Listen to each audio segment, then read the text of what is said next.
आज का जो मेरा टॉपिक है वो है इंडिया वर्सेस चाइना। जैसे कि आपको पता है कि बहुत सारे लोग बात कर रहे हैं इस के बारे में, बहुत सारे ट्रेंड चल रहे हैं, हैशटैग्स चल रहे हैं अलग अलग सोशल मीडिया प्लेटफॉर्म पे, जैसे कि हैशटैग रिमूव चाइनीज ऐप या डोंट यूज चाइनीज ऐप करके अलग अलग लोग अपना अपना हैशटैग यूज कर रहे हैं और लोगों को जागरूक कर रहे हैं इसके बारे में। बट मैं इसके फेवर में हूँ, बट कोई भी चीज एकदम से चेंज नहीं हो सकती। उसके कुछ नेगेटिव इम्पैक्ट भी होते हैं, कुछ पॉजिटिव इम्पैक्ट भी होते हैं। बहुत सारे हम लोगों को जो चीजें हैं वो देखनी पड़ती हैं, क्योंकि ऐसा नहीं है कि एकदम से हम कोई भी चीज चेंज कर सकते हैं। तो मेरा जो वीडियो है वो आपको प्रो और कॉन्स बताएगा, और क्या क्या फैक्टर्स हैं, क्या क्या हमें देख रहे हैं हम लोग, तो वो सब चीज एकदम से चेंज नहीं हो सकती। तो प्रो पे आते हैं। प्रो में क्या है, मेक इन इंडिया या मेक इन इंडिया प्रोडक्ट जो है। तो ये एक इनिशिएटिव है जिसमें श्री नरेंद्र मोदी ने ये कहा है कि आप अपना बाहर की कंट्रीज की जो जितनी भी बड़ी बड़ी कंपनीज हैं उनको बोला है कि आप इंडिया में आइए, हम आपको लैंड प्रोवाइड करवाएंगे, आपके और भी फैसिलिटीज देंगे, और आप इंडिया में प्रोडक्ट बनाइए और सेल करें। तो इससे क्या होगा, इससे एम्प्लॉयमेंट जो होगा वो बढ़ेगा, अनएम्प्लॉयमेंट कम होगा, एम्प्लॉयज जो है वो उसको कंपनीज हायर करेगी, लोगों को सैलरी मिलेगी। सैलरी मिलेगी तो लोगों के पास मनी होगा, आगे की जनरेशन के जो है वो एजुकेशन भी मिलेगी। इससे बहुत सारे चीजें हैं वो कम होगी जो निगेटिव है। फिर क्या आता है कि मतलब जीडीपी भी इंक्रीज होगी, क्योंकि बहुत सारा हम लोगों पे जो इंफ्रास्ट्रक्चर है वो भी डेवलप होगा इससे। और इससे क्या होगा, होममेड प्रोडक्ट जो होंगे वो ज्यादा हो जाएंगे, और जो लोग कंज्यूम करेंगे वो इंडिया के प्रोडक्ट ही कंज्यूम करेंगे। हमारे देश का पैसा हमारे देश में ही रहेगा, जैसे कि आप लोगों को पता है। इस बारे में मुझे कुछ ज्यादा बताने की जरूरत नहीं है। फिर क्या है, कोई भी चीज इतनी आसान दिखती है मगर होती नहीं है। इसके बहुत सारे कारण हैं जो मैं अभी आपको बताऊंगा, और आपको देख के पता ही चल जाएगा कि कितनी सारी डिफिकल्टीज हैं जो इसके बीच में आ रही हैं। पहला क्या है, चीप लेबर। तो चीप लेबर ये नहीं है कि चाइना में चीप लेबर है, चाइना में लेबर उतनी ही रुपए की है जितने की इंडिया में है, या फिर थोड़ा बहुत ऊपर नीचे हो सकता है। बट क्या है, यहाँ की जो लेबर है वो उतने ही पैसे में कम काम करेगी, और वहां की लेबर है वो उतने ही पैसे में ज्यादा काम करेगी। वो जो होती है वो स्किल पे डिपेंड करता है। वहां की जो लेबर है वो ज्यादा स्किल्ड है, उनका जो आउट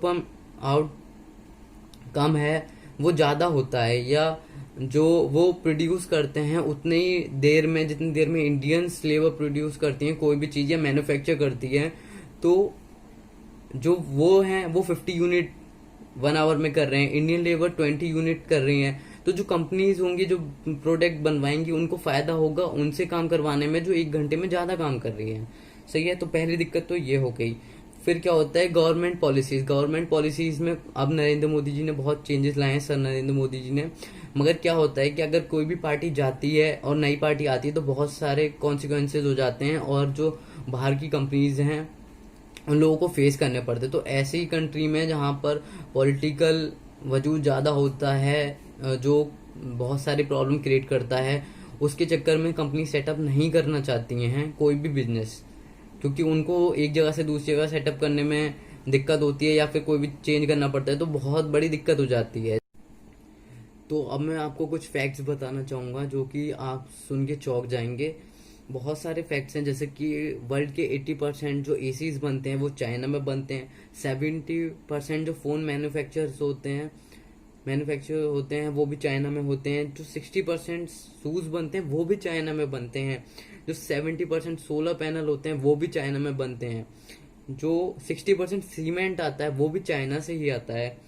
50% कोल जो होता है वो भी चाइना से आता है। हम सोचते हैं कि इंडिया में बहुत सारा कोल है और यहाँ से जाता होगा, जाता है पर इतने अमाउंट में नहीं जाता, इतनी क्वांटिटी में नहीं जाता। 60% बहुत ज्यादा हो गया।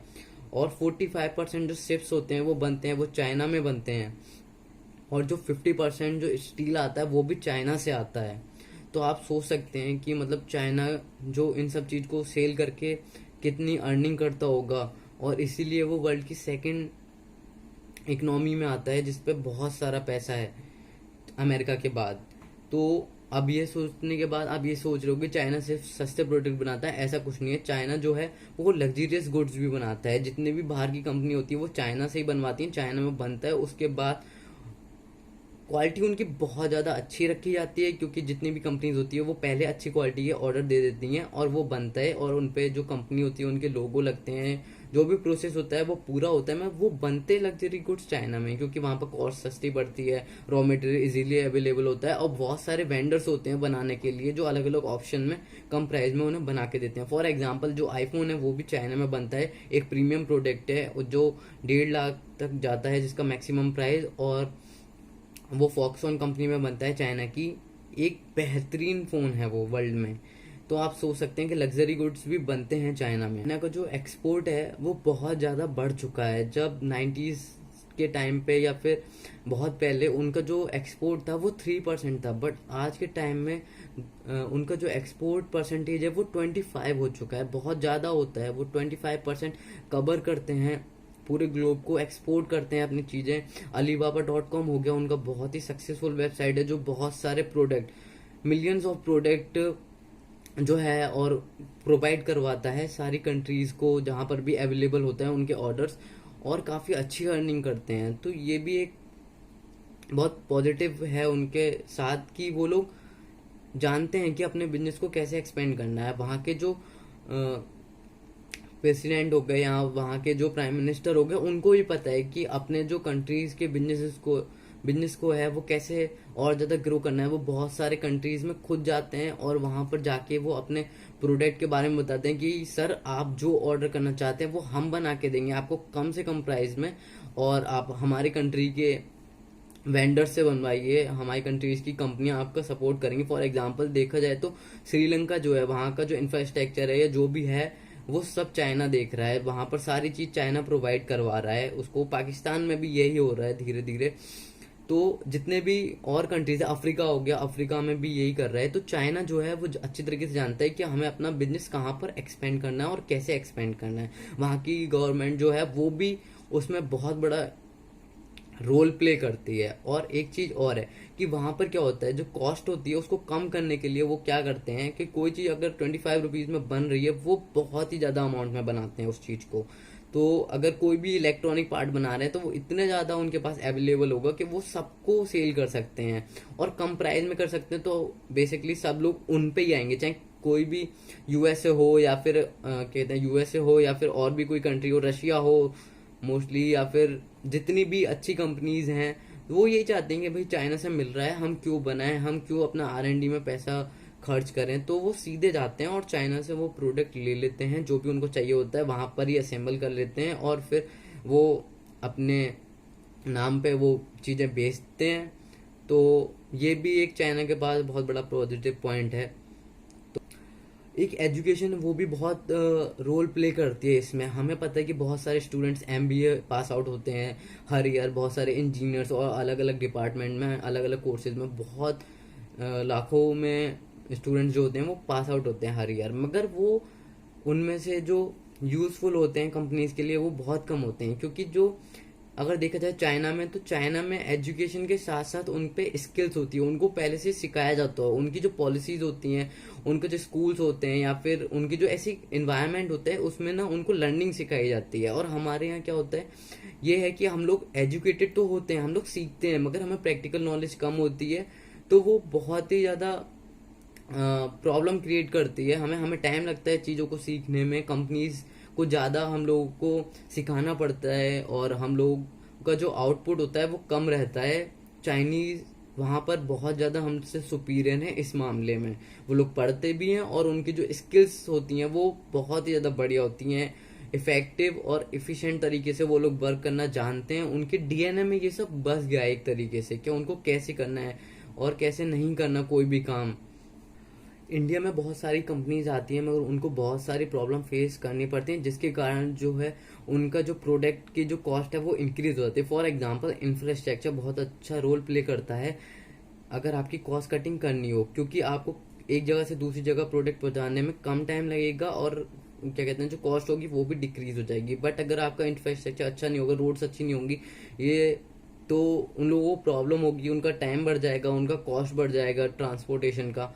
तो ये भी एक प्रॉब्लम है। और एक दिक्कत और है कि इलेक्ट्रिसिटी का क्या होता है कि गवर्नमेंट प्रोवाइड तो करवाती है बट इतनी इलेक्ट्रिसिटी प्रोवाइड नहीं करवाती कि बहुत सारी कंपनीज अपने सेटअप को रन कर सकें। उनको भी जनरेटर्स या फिर सोलर पावर का भी यूज करना पड़ता है, क्योंकि इंडिया में बहुत ज्यादा दिक्कत है इलेक्ट्रिसिटी की भी।